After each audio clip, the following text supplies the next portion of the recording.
Morning ಎಕ್ಸ್‌ಪ್ರೆಸ್‌ನಲ್ಲಿ ಉಳಿದ ಸುದ್ದಿಗಳನ್ನು ನೋಡೋಣ.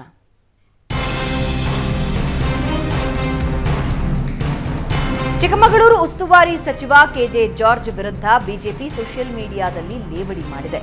ಜಾರ್ಜ್ ಸಾಹೇಬ್ರೆ, ನೀವೇ ಚಿಕ್ಕಮಗಳೂರು ಉಸ್ತುವಾರಿ ಮರೆತಿದ್ದೀರಾ ಅಂತ ವ್ಯಂಗ್ಯವಾಡಿದೆ. ಡೆಂಗಿ ಹಾವಳಿ ಚಿಕ್ಕಮಗಳೂರು ತತ್ತರಿಸುವಂತೆ ಮಾಡ್ತಾ ಇದೆ. ಆದರೆ ಉಸ್ತುವಾರಿ ಸಚಿವರ ಸುಳಿವಿಲ್ಲ. ಜಿಲ್ಲೆಯಾದ್ಯಂತ 350ಕ್ಕೂ ಅಧಿಕ ಡೆಂಗಿ ಪ್ರಕರಣಗಳು ದಾಖಲಾಗಿವೆ. ಜನರು ಸಂಕಷ್ಟ ಅನುಭವಿಸ್ತಾ ಇದ್ದಾರೆ. ಆದರೆ ಉಸ್ತುವಾರಿ ಸಚಿವರು ಕಾಣಿಯಾಗಿದ್ದಾರೆ ಅಂತ ಬಿಜೆಪಿ ಕಿಡಿಕಾರಿದೆ. ಬಿಜೆಪಿ ವಿಜಯೋತ್ಸವದ ವೇಳೆ ಚೂರಿ ಇರಿತಕ್ಕೆ ಒಳಗಾಗಿದ್ದ ಕಾರ್ಯಕರ್ತರ ಆರೋಗ್ಯವನ್ನ ವಿಪಕ್ಷ ನಾಯಕ ಆರ್ ಅಶೋಕ್ ವಿಚಾರಿಸಿದ್ದಾರೆ. ಮಂಗಳೂರಿನ ದೇರಳಕಟ್ಟೆಗೆ ಕೆಎಸ್ ಹೆಗಡೆ ಆಸ್ಪತ್ರೆಗೆ ಭೇಟಿ ಕೊಟ್ಟು ಕಾರ್ಯಕರ್ತರ ಆರೋಗ್ಯ ವಿಚಾರಿಸಿದ್ದಾರೆ. ಆರ್ ಅಶೋಕ್ಗೆ ಸಂಸದ ಬ್ರಿಜೇಶ್ ಚೌಟಾ, ಶಾಸಕ ಡಾಕ್ಟರ್ ಭರತ್ ಶೆಟ್ಟಿ, ಬಿಜೆಪಿ ಜಿಲ್ಲಾಧ್ಯಕ್ಷ ಸತೀಶ್ ಕುಂಪಲ ಸಾಥ್ ಕೊಟ್ಟರು. ಘಟನೆ ಬಗ್ಗೆ ಬಿಜೆಪಿ ನಾಯಕರ ಬಳಿ ಆರ್ ಅಶೋಕ್ ಮಾಹಿತಿ ಪಡೆಕೊಂಡರು. ಜೂನ್ 9ರಂದು ಬೋಳಿಯಾರ್ನಲ್ಲಿ ಬಿಜೆಪಿ ವಿಜಯೋತ್ಸವ ಆಚರಣೆ ವೇಳೆ ಕಾರ್ಯಕರ್ತರಾದ ಹರೀಶ್ ಮತ್ತು ನಂದಕುಮಾರ್ಗೆ ಕಿಡಿಗೇಡಿಗಳು ಚಾಕು ಇರಿದಿದ್ರು. ಪ್ರಕರಣ ಸಂಬಂಧ ಪೊಲೀಸರು 5 ಆರೋಪಿಗಳನ್ನು ಬಂಧಿಸಿದ್ದಾರೆ. ಪ್ರಧಾನಿ ಮೋದಿ ಸಂಪುಟದಲ್ಲಿ ಸ್ಥಾನಗಿಟ್ಟಿಸಿಕೊಂಡಿರುವ ವಿ ಸೋಮಣ್ಣ ಜಲಶಕ್ತಿ ಇಲಾಖೆ ರಾಜ್ಯ ಖಾತೆ ಸಚಿವರಾಗಿ ಅಧಿಕಾರ ಸ್ವೀಕರಿಸಿದರು. ದೆಹಲಿಯ ಪಂಡಿತ್ ದೀನ್ ದಯಾಳ್ ಕಾಂಪ್ಲೆಕ್ಸ್ನಲ್ಲಿರುವ ಕಚೇರಿಯಲ್ಲಿ ಪೂಜೆ ಸಲ್ಲಿಸಿ ಇಲಾಖೆ ಜವಾಬ್ದಾರಿ ವಹಿಸಿಕೊಂಡರು. ಅದಾದ ಮೇಲೆ ಮಾತನಾಡಿದ ಸೋಮಣ್ಣ, ಮೋದಿ ಅವರ ಕನಸಿನ ಭಾರತಕ್ಕೆ ನಾವು ಶ್ರಮಿಸುತ್ತೇವೆ. ಸ್ವಚ್ಛ ಭಾರತದ ಅಭಿಯಾನ, ಶುದ್ಧ ಕುಡಿಯುವ ನೀರು ಕೊಡೋದು ನಮ್ಮ ಆದ್ಯತೆ. ಈ ಇಲಾಖೆ ನೀಡಿದ್ದಕ್ಕೆ ಪ್ರಧಾನಿ ಮೋದಿಯವರಿಗೆ ಧನ್ಯವಾದ ಹೇಳೋದಾಗಿ ಸೋಮಣ್ಣ ತಿಳಿಸಿದರು. ಉಸ್ತುವಾರಿ ಸಚಿವೆ ಲಕ್ಷ್ಮೀ ಹೆಬ್ಬಾಳ್ಕರ್ ಉಡುಪಿಗೆ ಭೇಟಿ ನೀಡಿದರು. ಮಣಿಪಾಲದ ಜಿಲ್ಲಾಧಿಕಾರಿ ಕಚೇರಿ ಸಭಾಂಗಣದಲ್ಲಿ ಪ್ರಗತಿ ಪರಿಶೀಲನೆ ಸಭೆ ನಡೆಸಿದರು. ಸಭೆಯಲ್ಲಿ ವಿವಿಧ ಇಲಾಖೆಗಳ ಜಿಲ್ಲಾ ಮಟ್ಟದ ಅಧಿಕಾರಿಗಳ ಜೊತೆ ಯೋಜನೆಗಳ ಕುರಿತು ಸಮಾಲೋಚನೆ ನಡೆಸಿದರು. ಮಳೆಗಾಲದ ಸಿದ್ಧತೆ, ರಸ್ತೆಗಳ ಸ್ಥಿತಿಗತಿ, ರಾಷ್ಟ್ರೀಯ ಹೆದ್ದಾರಿ ಸಮಸ್ಯೆ ಕುರಿತು ಅಧಿಕಾರಿಗಳ ಬಳಿ ಮಾಹಿತಿ ಪಡೆದರು. ಜನರ ಸಮಸ್ಯೆಗೆ ತಕ್ಷಣ ಪರಿಹಾರ ಒದಗಿಸುವಂತೆ ಹೆಬ್ಬಾಳ್ಕರ್ ಅಧಿಕಾರಿಗಳಿಗೆ ಸೂಚನೆ ಕೊಟ್ಟಿದ್ದಾರೆ. ಉಡುಪಿಯ ಸಂತೆಕಟ್ಟೆ ರಾಷ್ಟ್ರೀಯ ಹೆದ್ದಾರಿ ಕಾಮಗಾರಿ ಅವ್ಯವಸ್ಥೆಯಿಂದ ಕೂಡಿದೆ. ಕಾಮಗಾರಿ ವಿಳಂಬದಿಂದ ಹೆದ್ದಾರಿ ಅಧಿಕಾರಿಗಳ ವಿರುದ್ಧ ಸ್ಥಳೀಯರು ಆಕ್ರೋಶ ವ್ಯಕ್ತಪಡಿಸಿದರು. ಇದೀಗ ಹೆದ್ದಾರಿ ಕಾಮಗಾರಿಯನ್ನ ಸಂಸದ ಕೋಟಾ ಶ್ರೀನಿವಾಸ್ ಪೂಜಾರಿ ಪರಿಶೀಲನೆ ನಡೆಸಿದರು. ಹೆದ್ದಾರಿಯಲ್ಲಿನ ಸಮಸ್ಯೆ ಸರಿಪಡಿಸುವಂತೆ ಗುತ್ತಿಗೆದಾರರಿಗೆ ಕೋಟಾ ಶ್ರೀನಿವಾಸ್ ಪೂಜಾರಿ ಸೂಚಿಸಿದರು. ಇದೇ ವೇಳೆ ಶಾಸಕ ಯಶ್ಪಾಲ್ ಸುವರ್ಣ, ಜಿಲ್ಲಾಧಿಕಾರಿ ಡಾಕ್ಟರ್ ವಿದ್ಯಾಕುಮಾರಿ, ಜಿಲ್ಲಾ ಪೊಲೀಸ್ ವರಿಷ್ಠಾಧಿಕಾರಿ ಡಾಕ್ಟರ್ ಅರುಣ್ ಉಪಸ್ಥಿತರಿದ್ದರು.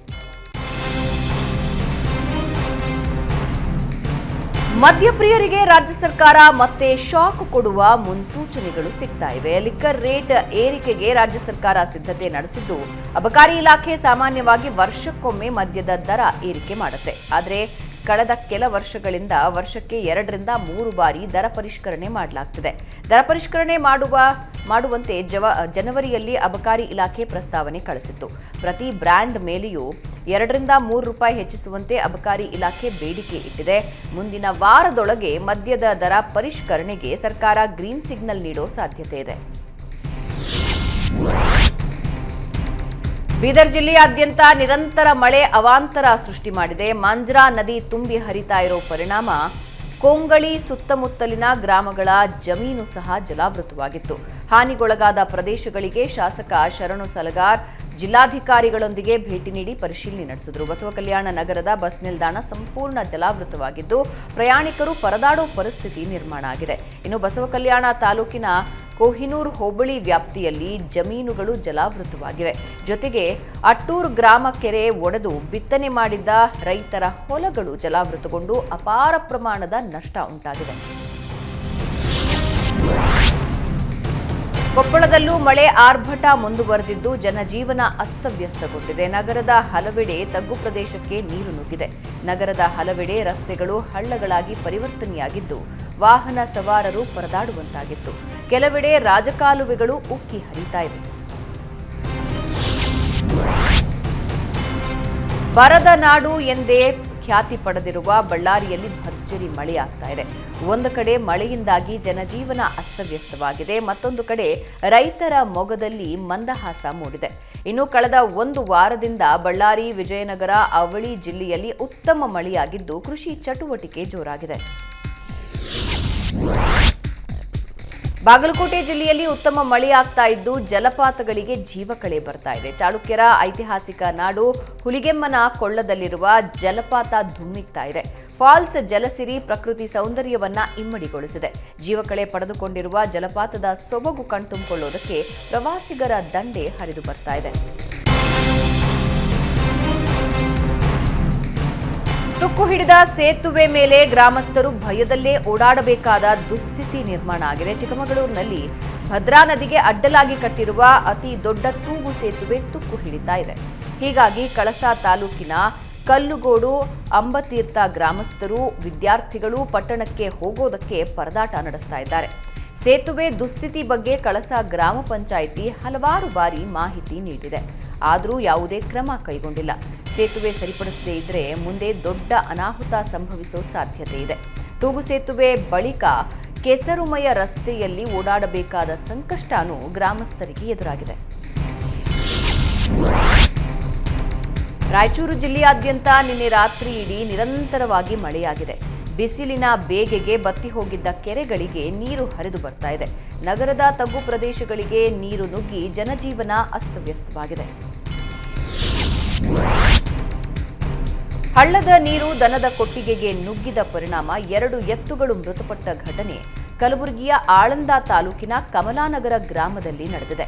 ರೈತ ಬಸವರಾಜ ಕೆರಳ್ಳಿ ಅನ್ನೋರ 2 ಎತ್ತುಗಳನ್ನು ಕೊಟ್ಟಿಗೆಯಲ್ಲಿ ಕಟ್ಟಿದ್ರು. ರಾತ್ರಿ ಸುರಿದ ಮಳೆಯಿಂದ ಹಳ್ಳ ಮೈದುಂಬಿ ಹರಿದಿದೆ. ಜಮೀನಿನಲ್ಲಿದ್ದ ದನಗಳ ಕೊಟ್ಟಿಗೆಗೆ ಹಳ್ಳದ ನೀರು ನುಗ್ಗಿದ ರಭಸಕ್ಕೆ ಮುಳುಗಡೆಯಾಗಿದೆ. ಪರಿಣಾಮ ಕೊಟ್ಟಿಗೆಯಲ್ಲಿ ಕಟ್ಟಲಾಗಿದ್ದ ಲಕ್ಷಾಂತರ ರೂಪಾಯಿ ಮೌಲ್ಯದ 2 ಎತ್ತುಗಳು ಸಾವಿಗೀಡಾಗಿವೆ. ಸ್ಥಳಕ್ಕೆ ಕಂದಾಯ ಇಲಾಖೆ ಅಧಿಕಾರಿಗಳು ಭೇಟಿ ನೀಡಿ ಪರಿಶೀಲನೆ ನಡೆಸಿದ್ದಾರೆ. ಬೆಳಗಾವಿಯ ಕೋರ್ಟ್ನಲ್ಲಿ ಪಾಕ್ ಪರ ಘೋಷಣೆ ಕೂಗಿದ್ದ ನಟೋರಿಯಸ್ ಪಾತಕಿ ಜಯೇಶ್ ಪೂಜಾರಿಯನ್ನ ಹಿಂಡಲಗ ಜೈಲ್ಗೆ ಶಿಫ್ಟ್ ಮಾಡಲಾಗಿದೆ. ಎಪಿಎಂಸಿ ಪೊಲೀಸ್ ಠಾಣೆಯಲ್ಲಿ ವಿಚಾರಣೆ ಬಳಿಕ ಹಿಂಡಲಗ ಜೈಲ್ಗೆ ರವಾನಿಸಲಾಯಿತು. ಕೋರ್ಟ್ನಲ್ಲಿ ಪಾಕಿಸ್ತಾನ ಪರ ಘೋಷಣೆ ಕೂಗಿದ ತಕ್ಷಣ ವಕೀಲರು ಹಾಗೂ ಸಾರ್ವಜನಿಕರು ಆರೋಪಿ ಜಯೇಶ್ ಪೂಜಾರಿಗೆ ಧರ್ಮದೇಟು ಕೊಟ್ಟಿದ್ರು. ಈ ವೇಳೆ ಆರೋಪಿಯನ್ನ ರಕ್ಷಿಸಿ ಪೊಲೀಸರು ಕೋರ್ಟ್ನಿಂದ ಹೊರಗೆ ಕರೆದುಕೊಂಡು ಬಂದಿದ್ರು. ಕೋರ್ಟ್ನಲ್ಲಿ ತನ್ನ ಅಹವಾಲು ಸ್ವೀಕರಿಸ್ತಾ ಇಲ್ಲ ಅಂತ ಪಾಕ್ ಪರ ಘೋಷಣೆ ಕೂಗಿ ಜಯೇಶ್ ಪೂಜಾರಿ ವಿಕೃತಿ ಮೆರೆದಿದ್ದಾನೆ. ಕಲಬುರಗಿಯ ಜೇವರ್ಗಿ ತಾಲೂಕಿನಲ್ಲಿ ಅಕ್ರಮ ಮರಳು ದಂಧೆ ಎಗ್ಗಿಲ್ಲದೆ ನಡೀತಾ ಇದೆ. ಭೀಮಾ ನದಿಯ ಒಡಲು ಬಗಿದು ಅಕ್ರಮವಾಗಿ ಮರಳನ್ನ ಟಿಪ್ಪರ್, ಟ್ರ್ಯಾಕ್ಟರ್ ಮೂಲಕ ಬೇರೆ ಕಡೆಗೆ ಸಾಗಿಸಲಾಗ್ತಾ ಇದೆ. ಜೇವರ್ಗಿ ತಾಲೂಕಿನ ಹದನೂರು ಗ್ರಾಮದ ಬಳಿ ಭೀಮಾ ನದಿ ತಟದ ಪಟ್ಟ ಜಮೀನಿನಲ್ಲಿ ರಾಶಿಗಟ್ಟಲೆ ಮರಳನ್ನ ಸ್ಟಾಕ್ ಮಾಡಲಾಗಿದೆ. ರಾತ್ರೋರಾತ್ರಿ ಮರಳನ್ನ ಸಪ್ಲೈ ಮಾಡಲಾಗ್ತಾ ಇದೆ. ಅಕ್ರಮ ಮರಳು ದಂಧೆಗೆ ತಾಲೂಕು ದಂಡಾಧಿಕಾರಿ ಹಾಗೂ ಪಿಎಸ್ಐ ಸಹಕಾರದಿಂದಲೇ ಅಕ್ರಮ ಮರಳು ಮಾಫಿಯಾ ನಡೀತಾ ಇದೆ ಅಂತ ಹೋರಾಟಗಾರರು ಆರೋಪಿಸಿದ್ದಾರೆ. ಬಾಗಲಕೋಟೆಯ ಇಳಕಲ್ ಪಟ್ಟಣದಲ್ಲಿ ನಡೀತಾ ಇದ್ದ ಓವರ್ ಹೆಡ್ ವಾಟರ್ ಟ್ಯಾಂಕ್ ಕಾಮಗಾರಿ 1 ವರ್ಷದಿಂದ ಸ್ಥಗಿತಗೊಂಡಿದೆ. ಕಾಮಗಾರಿ ಸ್ಥಗಿತ ಮಾಡಿರುವುದಕ್ಕೆ ನಗರಸಭೆ ಸದಸ್ಯರು ಆಕ್ರೋಶ ವ್ಯಕ್ತಪಡಿಸಿದ್ದಾರೆ. ನಗರಸಭೆ ಆಯುಕ್ತರಿಗೆ ಪತ್ರ ಬರೆದು ಸದಸ್ಯರು ಹೋರಾಟದ ಎಚ್ಚರಿಕೆ ನೀಡಿದ್ದಾರೆ. ಇದರ ಬೆನ್ನಲ್ಲೇ ಕಾಮಗಾರಿ ಸ್ಥಗಿತ ಕುರಿತು ಜಿಲ್ಲಾಧಿಕಾರಿಗೆ ಮಾಜಿ ಶಾಸಕ ದೊಡ್ಡನಗೌಡ ಪಾಟೀಲ್ ಪತ್ರ ಬರೆದಿದ್ದಾರೆ. ಮಂಗಳೂರಿನ ಬಿಸಿ ರೋಡ್ ಮತ್ತು ಅಡ್ಡಹೊಳೆ ಚತುಷ್ಪಥದ ಹೆದ್ದಾರಿ ಕಾಮಗಾರಿ ಅವ್ಯವಸ್ಥೆಯಿಂದ ಕೂಡಿದ್ದು ವಾಹನ ಸವಾರರು ಪರದಾಡುವಂತಾಗಿದೆ. ಮಳೆಗೆ ಸಂಪೂರ್ಣವಾಗಿ ಚತುಷ್ಪಥ ರಸ್ತೆ ಕೆಸರುಮಯವಾಗಿದೆ. ಕಳೆದ 7 ವರ್ಷದ ಹಿಂದೆ ಆರಂಭಗೊಂಡಿದ್ದ ಚತುಷ್ಪಥದ ಕಾಮಗಾರಿ ಈಗ ಮತ್ತೆ ಆರಂಭಗೊಂಡಿದೆ. ಸಮಸ್ಯೆ ಎಚ್ಚೆತ್ತು ದಕ್ಷಿಣ ಕನ್ನಡ ಜಿಲ್ಲಾಧಿಕಾರಿ ಮುಲ್ಲೈ ಮುಗಿಲನ್ ಸ್ವತಃ ಸ್ಕೂಟರ್ನಲ್ಲಿ ಸಂಚರಿಸಿ ಹೆದ್ದಾರಿ ಸ್ಥಿತಿಗತಿ ವೀಕ್ಷಿಸಿದ್ದಾರೆ.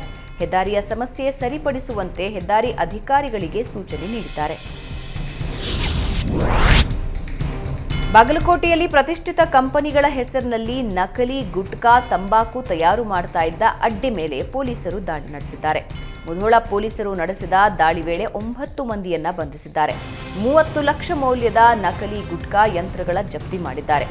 ಆರ್ಎಂಡಿ ವಿಮಲ್ ಹೆಸರಿನಲ್ಲಿ ನಕಲಿ ಗುಟ್ಕಾ ತಯಾರಿಸುವ ಬಗ್ಗೆ ಪೊಲೀಸರಿಗೆ ದೂರು ಬಂದಿತ್ತು. ಈ ಹಿನ್ನೆಲೆಯಲ್ಲಿ ಪೊಲೀಸರು ರೇಡ್ ಮಾಡಿದ್ರು. ಭವಾನಿ ರೇವಣ್ಣ ಕಾರು ಚಾಲಕ ಅಜಿತ್ ಮನೆ ಮೇಲೆ ಅಪರಿಚಿತರು ಕಲ್ಲೆಸೆದಿದ್ದಾರೆ. ಹೊಳೆನರಸೀಪುರ ತಾಲೂಕಿನ ಮೂಡಲಹಿಪ್ಪರಗಿಯಲ್ಲಿರೋ ಅಜಿತ್ ಮನೆ ಮೇಲೆ ಕಲ್ಲು ತೂರಿದ್ದಾರೆ. ಕುಟುಂಬ ಸದಸ್ಯರು ಮನೆಯಲ್ಲಿ ಇರುವಾಗ ಮನೆ ಬಳಿ ಬಂದು ಮೂವರಿಂದ ಈ ಕೃತ್ಯ ನಡೆದಿದೆ. ಘಟನಾ ಸ್ಥಳಕ್ಕೆ ಹೊಳೆನರಸೀಪುರ ಪೊಲೀಸರು ಭೇಟಿ ನೀಡಿ ಪರಿಶೀಲನೆ ನಡೆಸಿದ್ದಾರೆ. ಕೊಪ್ಪಳ ನಗರದಲ್ಲಿ ಭಾರೀ ಮಳೆಯಾಗ್ತಾ ಇದ್ದು ಅವಾಂತರ ಸೃಷ್ಟಿಯಾಗಿದೆ. ಕೊಪ್ಪಳ ನಗರದ ಗವಿಶ್ರೀ ನಗರದಲ್ಲಿರುವ ಫ್ಯಾಕ್ಟರಿಗೆ ಮಳೆ ನೀರು ನುಗ್ಗಿ ಲಕ್ಷಾಂತರ ಮೌಲ್ಯದ ಪ್ಯಾಡ್ಗಳು ನೀರು ಪಾಲಾಗಿವೆ. ನಗರಸಭೆ ಅಧಿಕಾರಿಗಳ ನಿರ್ಲಕ್ಷ್ಯವೇ ಈ ಘಟನೆಗೆ ಕಾರಣ ಅಂತ ಫ್ಯಾಕ್ಟರಿ ಮಾಲೀಕರು ಆಕ್ರೋಶ ವ್ಯಕ್ತಪಡಿಸಿದ್ದಾರೆ. ಉಡುಪಿಯ ಅಜ್ಜರಕಾಡುವಿನಲ್ಲಿರುವ ಸರ್ಕಾರಿ ಆಸ್ಪತ್ರೆ ಸಂಪೂರ್ಣ ಅವ್ಯವಸ್ಥೆಯ ಆಗರ ಆಗಿದೆ. ಐಸಿಯುನಲ್ಲಿ ಯಾವುದೇ ವ್ಯವಸ್ಥೆಗಳಿಲ್ಲ. ಗಂಭೀರ ಕಾಯಿಲೆ ಇರುವ ರೋಗಿಗಳು ಅಥವಾ ಎಮರ್ಜೆನ್ಸಿ ಕೇಸ್ ಬಂದಾಗ ಇಲ್ಲಿ ಯಾವುದೇ ವ್ಯವಸ್ಥೆ ಇಲ್ಲ. ಇಲ್ಲಿನ ವೈದ್ಯಾಧಿಕಾರಿಗಳು ಮಂಗಳೂರಿನ ವೆನ್ಲಾಕ್ಗೆ ಹೋಗಿ ಅನ್ನೋ ಉತ್ತರ ನೀಡುತ್ತಿದ್ದಾರಂತೆ. ವೈದ್ಯರ ಉಡಾಫೆ ಉತ್ತರಕ್ಕೆ ಸಾರ್ವಜನಿಕರು ಆಕ್ರೋಶ ವ್ಯಕ್ತಪಡಿಸಿದ್ದಾರೆ. ಅಜ್ಜರಕಾಡುವಿನ ಜಿಲ್ಲಾಸ್ಪತ್ರೆ ಮೇಲ್ದರ್ಜೆಗೆ ಏರಿದ್ದು ಸದ್ಯ ಹೊಸ ಕಟ್ಟಡದ ಕಾಮಗಾರಿ ನಡೀತಾ ಇದೆ. ಆದರೆ ಹಳೆಯ ಸರ್ಕಾರಿ ಆಸ್ಪತ್ರೆ ಇನ್ನೂ ಮೇಲ್ದರ್ಜೆಗೆ ಏರಿಲ್ಲ. ಕೆಎಸ್ಆರ್ಟಿಸಿ ಬಸ್ ನಿರ್ವಾಹಕ ಮತ್ತು ಎಗ್ರೈಸ್ ಅಂಗಡಿ ಮಾಲೀಕನ ನಡುವೆ ಮಾರಾಮಾರಿ ನಡೆದ ಘಟನೆ ದಾವಣಗೆರೆ ಜಿಲ್ಲೆಯ ಚನ್ನಗಿರಿ ಪಟ್ಟಣದಲ್ಲಿ ನಡೆದಿದೆ. ಚನ್ನಗಿರಿಯಲ್ಲಿ ಕೆಎಸ್ಆರ್ಟಿಸಿ ಬಸ್ ನಿಲ್ದಾಣ ಇಲ್ಲದ ಹಿನ್ನೆಲೆ ರಸ್ತೆ ಬದಿ ಬಸ್ ನಿಲ್ಲಿಸಲಾಗ್ತಾ ಇತ್ತು. ಬಸ್ ನಿಲ್ಲಿಸಿದ್ರೆ ವ್ಯಾಪಾರಕ್ಕೆ ಅಡ್ಡಿಯಾಗುತ್ತೆ ಅಂತ ಅಂಗಡಿ ಮಾಲೀಕ ಕಿರಿಕ್ ತೆಗೆದಿದ್ದಾನೆ. ಈ ವೇಳೆ ನಿರ್ವಾಹಕ ಹಾಗೂ ಅಂಗಡಿ ಮಾಲೀಕನ ನಡುವೆ ಹೊಡೆದಾಟ ನಡೆದಿದೆ. ಕೆಎಸ್ಆರ್ಟಿಸಿ ನಿರ್ವಾಹಕ ಗುರು ಚೆನ್ನಪ್ಪ ಚನ್ನಗಿರಿ ಪೊಲೀಸ್ ಠಾಣೆಯಲ್ಲಿ ದೂರು ಕೊಟ್ಟಿದ್ದಾರೆ. ಮನೆಯಲ್ಲಿ ಯಾರೂ ಇಲ್ಲದ ವೇಳೆ ಲಕ್ಷಾಂತರ ಮೌಲ್ಯದ ಚಿನ್ನಾಭರಣ ಕದ್ದ ಖತರ್ನಾಕ್ ಕಳ್ಳಿಯನ್ನ 24 ಗಂಟೆಯೊಳಗೆ ಪೊಲೀಸರು ಬಂಧಿಸುವಲ್ಲಿ ಯಶಸ್ವಿಯಾಗಿದ್ದಾರೆ. ಬಳ್ಳಾರಿಯ ಗಾಂಧಿನಗರ ಪೊಲೀಸರು ಚಾಲಾಕಿಯನ್ನ ಬಂಧಿಸಿದ್ದು ಕಳ್ಳತನ ಮಾಡಿದ್ದ ಆಭರಣಗಳನ್ನು ವಶಪಡಿಸಿಕೊಳ್ಳಲಾಗಿದೆ.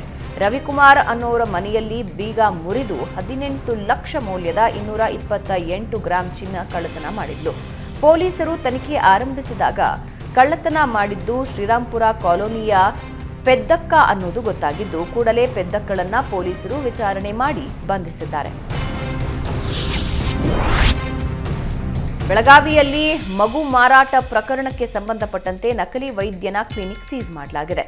ಕಿತ್ತೂರು ಪಟ್ಟಣದ ಸೋಮವಾರಪೇಟೆಯಲ್ಲಿರುವ ಡಾಕ್ಟರ್ ಅಬ್ದುಲ್ ಗಫಾರ್ಗೆ ಸೇರಿದ ಕ್ಲಿನಿಕ್ ಸೀಸ್ ಮಾಡಲಾಗಿದೆ.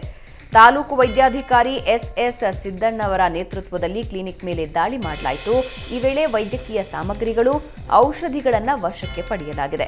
ನಕಲಿ ವೈದ್ಯನ ವಿರುದ್ಧ ಸ್ವಯಂ ಪ್ರೇರಿತ ದೂರು ದಾಖಲಿಸಿಕೊಂಡು ಅಧಿಕಾರಿಗಳು ತನಿಖೆ ನಡೆಸುತ್ತಿದ್ದಾರೆ.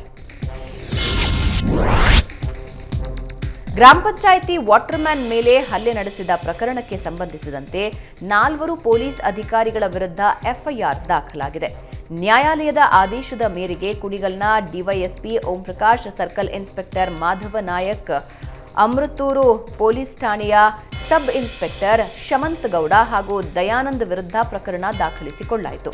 ಕಳೆದ ಮಾರ್ಚ್ 23ರಂದು ವಾಟರ್ಮ್ಯಾನ್ ಗಂಗಾಧರ್ ಅನ್ನೋರನ್ನ ವಿಚಾರಣೆ ನೆಪದಲ್ಲಿ ಕುಣಿಗಲ್ ಪೊಲೀಸ್ ಠಾಣೆಗೆ ಕರೆದೊಯ್ದು ಹಲ್ಲೆ ನಡೆಸಿದ ಆರೋಪ ಮಾಡಲಾಗ್ತಿದೆ.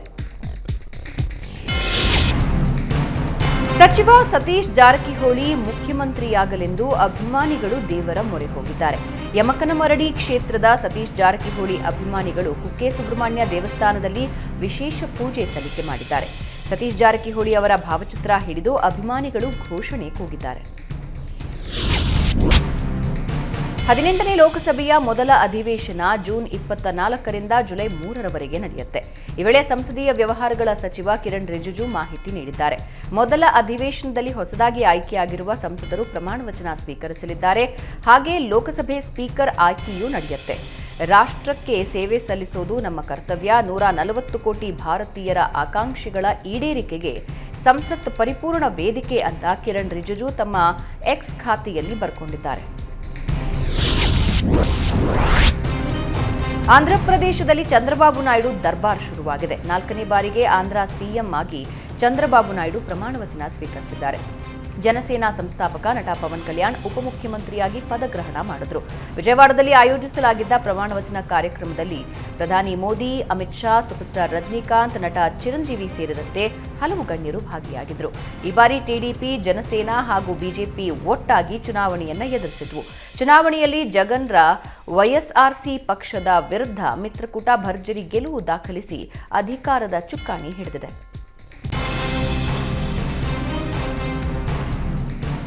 ಪ್ರಮಾಣವಚನ ಕಾರ್ಯಕ್ರಮದಲ್ಲಿ ಪ್ರಧಾನಿ ಮೋದಿ ಭಾಗಿಯಾಗಿದ್ದರು. ಪ್ರಮಾಣವಚನ ಸ್ವೀಕಾರ ಮಾಡಿದ ನಂತರ ನಾಯ್ಡು ಅವರನ್ನ ಅಪ್ಪಿಕೊಂಡು ಶುಭ ಹಾರೈಸಿ ಒಗ್ಗಟ್ಟಿನ ಮಂತ್ರ ಜಪಿಸಿದ್ರು.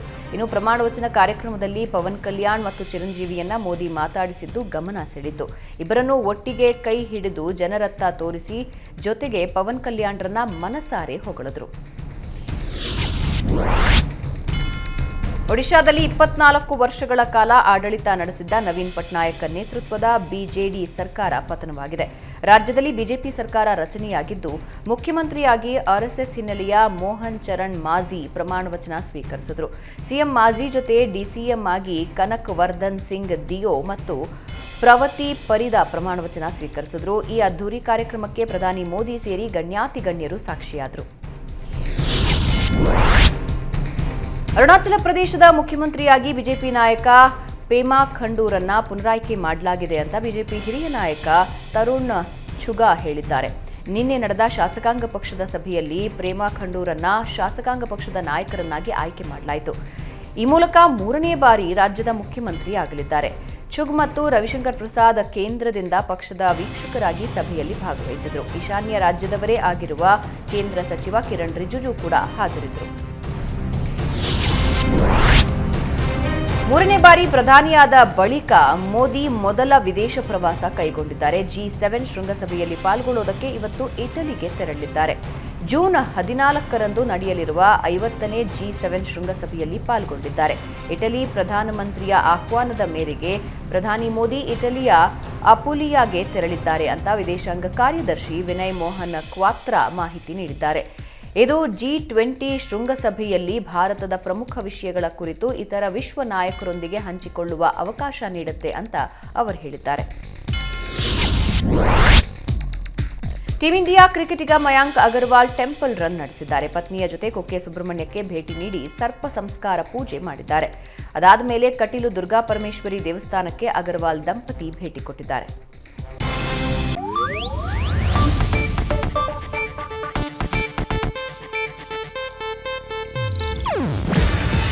ಇದು ಏಷ್ಯಾನೆಟ್ ನ್ಯೂಸ್ ನೆಟ್ವರ್ಕ್ ಪ್ರಸ್ತುತಿ. ನೀವು ನೋಡ್ತಿದ್ದೀರಾ ಏಷ್ಯಾನೆಟ್ ಸುವರ್ಣ ನ್ಯೂಸ್.